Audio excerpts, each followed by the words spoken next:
I'm Dr. Naresh, working as a professor of cardiology in Avicina Medical College. Sorry, it's not the Shalimar Hospital. I left Shalimar Hospital in 2018. So today, first of all, I will like to thank the organizers to call me here.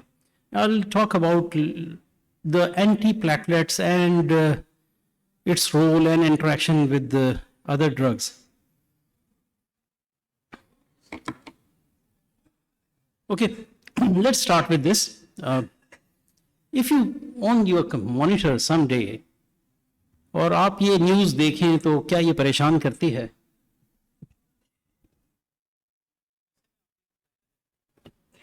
कि every 4th second में कोई ऐसी disease है जो हर 40 second में एक American को मार रही है. कैसा लगता है? But it's truth. In USA, an average one death in every 40 seconds due to cardiovascular disease, only in USA. So can you imagine that? Or even in every 40 seconds, one heart attack occurs in USA, and about 48.6% had a cardiovascular disease. In 2021,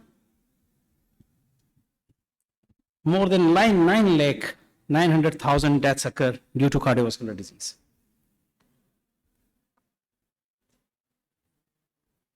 So cardiovascular disease is the globally disease, the #1 killer in all over the world. So look at this figure, starting from 1990 till 2022. The number of deaths are increasing all over the world. कोई news नहीं है. हमें ये तो news बताई जाती है कि इतने 100 लोग मर गए, लेकिन हम ये बता रहे हैं कि इवन सिर्फ 2015 में 17 मिलियन से ज़्यादा लोगों की दुनिया में डेथ हुई. And the number is increasing in 2019, 2020, 2021 and till now.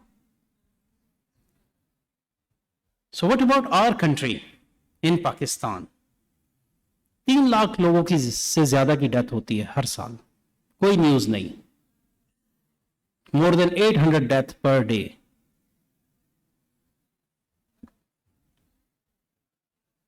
Thanks God, ये एक न्यूज़ पब्लिश हुई थी. The न्यूज़ में 3,17,850 लोगों की death per year due to cardiovascular disease. This is our data, crop cardiac registry of Pakistan. Now we are collecting our data in all over Pakistan. Look at this, the number of angioplasties which occurred in 2022 is a huge number. And after that, the stroke, फालिज के cases तो हमारे यहाँ वैसे भी आ रहे हैं.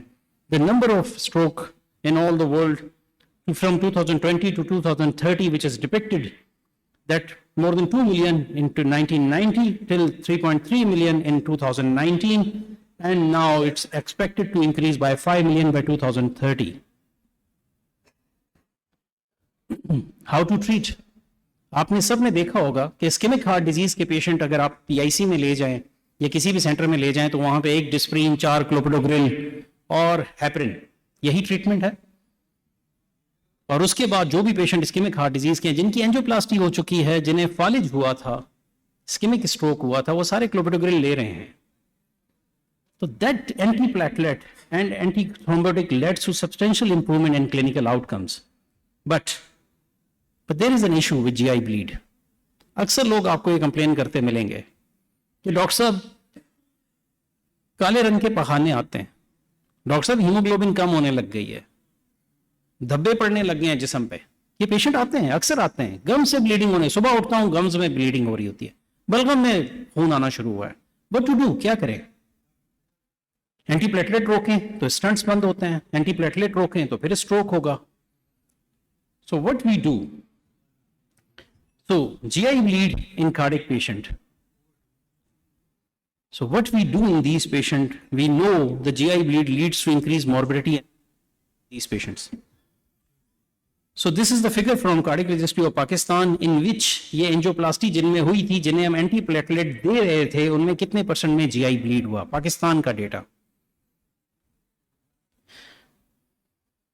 So clinical impact of gastrointestinal bleed in patients with undergoing percutaneous interventions. And after that, another study which was up to 12 years of the era, इसमें भी 12% तक पेशेंट में GI bleed रिकॉर्ड किया गया. So we know all factors. Okay, before prescribing antiplatelet or clopidogrel in these patients, we do count all these factors which leads to ischemic and bleeding risks. So there we have the different scores with that.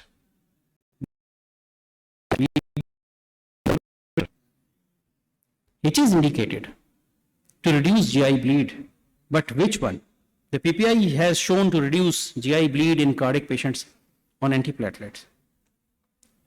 We have to be informed about the clopidogrel. It is a pro-drug. इसे active होना है, otherwise directly active नहीं होती, ये active होनी है.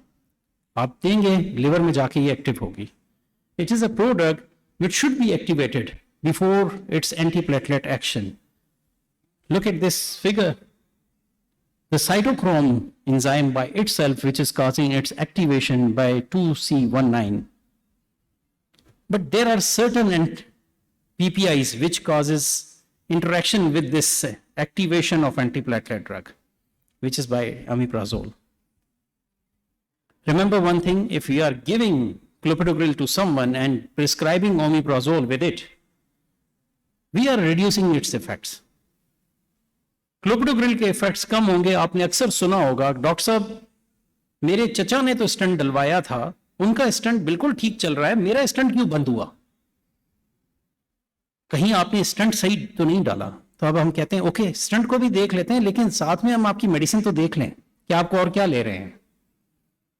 When you review it, no doubt there are factors which can cause restenosis and stent thrombosis, but कहीं वो omeprazole तो नहीं, कहीं हम कोई ऐसी ड्रग तो नहीं दे रहे जो स्टंट की ब्लॉकेज के लिए काम आ रही है. ये दोबारा एमआई हो रहा है.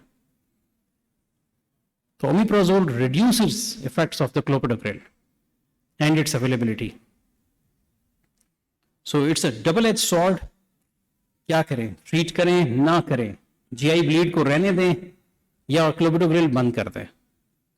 There are other antiplatelets which we can prescribe, but these are costly, not available in government setups. So challenges with PPI in cardiac patients. PPI like omeprazole can inhibit CYP2719, affects clopidogrel efficacy and reduce platelet inhibition, and can compromise the cardiovascular outcomes. So we have to prefer PPIs with minimal interference with this enzyme. So European Medicine Agency now suggests that only the concomitant use of clopidogrel and omeprazole or esomeprazole should be discouraged. Again, FDA by itself, this warns against the concomitant use of clopidogrel and omeprazole because of co-administration can result in significant reduction of clopidogrel in its active metabolites. And there is a black box which is written on a clopidogrel available in USA and in European countries. Always it says never ever use omeprazole with the clopidogrel by the name of Plavix. So using clopidogrel with proton pump inhibitor, it is to avoid combined use of clopidogrel with omeprazole or esomeprazole due to significant interactions. Other PPIs are considered safe with clopidogrel. So this trial was published in Differential Effects of Omeprazole and Pantoprazole with Pharmacokinetics of Clopidogrel in Healthy Subjects. Now, FDA by itself recommends in 2010 the Pantoprazole may be an alternative over PPI for consideration. It is a weak inhibitor for cytochrome P427-2C19 and has a less effect on pharmacological activity of clopidogrel than omeprazole. The same guidelines from the Health Canada against the omeprazole and recommendation of the pantoprazole.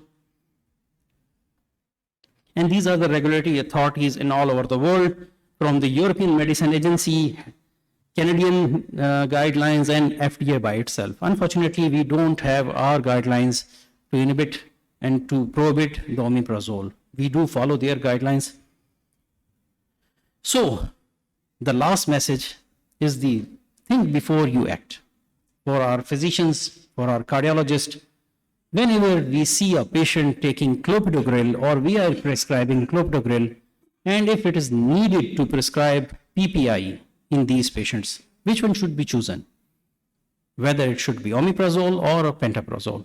We have to decide calculating our risk and benefits of the patient rather than taking risk. मैं अक्सर लोगों को कहता हूं कि आपकी GI bleed तो शायद आपको टाइम दे दे, दिल आपको वक्त नहीं देगा सर। आपके पास 3 से 6 मिनट होते हैं, एरिथमिया स्टार्ट हुआ, you will die. So be careful before coming to us with a stent thrombosis. Thank you so much.